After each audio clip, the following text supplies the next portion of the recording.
Scotty, it's cold outside. It really is. We're not winterizing your car today. We're winterizing your pets.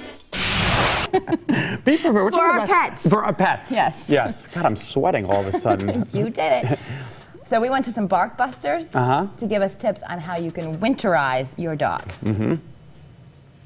If your dogs are going to be spending any extended periods of time outdoors during the winter months, the Bark Buster team says make sure they have a proper shelter. Basically what we're looking for is with the outdoor shelter is to make sure that the shelter is positioned in such a way that it's away from the wind. In this particular location, and seeing the wind coming right up over the hill here, probably not the best place to have this particular shelter. So what I would suggest to my client would be to move it over to the deck over here. So moving the shelter onto a deck location underneath an overhang will allow the shelter to be away from any type of an initial onset of rain.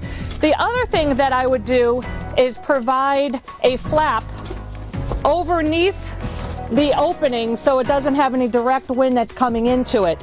Inside the shelter you can put hay or any other type of material that will allow some kind of a warmth but also maintain any type of mildew that might happen outside.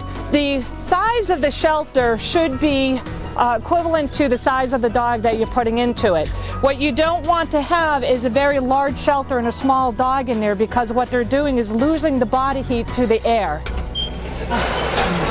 If you're going to choose a garage for a shelter, what you're going to need to look out for is a couple of things. You want to make sure there's no antifreeze that is underneath your car. Dogs naturally like that and are looking for it because it's very sweet tasting. And unfortunately, if they do ingest it, it could be lethal to them. Other things that you want to look for is just making sure that there's nothing that they can get into that's going to be harmful to them. Garbage that might have food in it that has chicken bones or turkey bones from your holiday feast can be, again, lethal and deadly to your dog. So just make sure that the area in which you are choosing within the garage is an acceptable place for them to be. As for their food and water, that may need some adjusting too. This is very good right here. You definitely want to have a plastic bowl versus a metal bowl. You want to do that because with a metal bowl, the dog's tongue could get stuck to the side. With a plastic bowl, that's not going to happen. You also want to make sure that you change the water often so that it doesn't freeze, and the dog definitely has plenty of clean, fresh water. You want to make sure that if your dog is active during the winter months, he definitely gets plenty of food, maybe about 10% more than you'd normally feed him if he's very active in the winter, to help with the burning off the calories. Anytime you're talking about food or ingesting something into your dog's body, talk to your vet. And even though your pooch comes with his own fur coat, you still need to watch out for signs of frostbite. The signs of frostbite would occur on the extremities of the dog, whether it be the tips of the ears, the paws, the tail, places further away from the heart. At the beginning, you would see a pale color or a gray color. And as time went on, as it would thaw, it would start to turn red. And at that point, you really want to find some warm water and get the dog's paw into the warm water.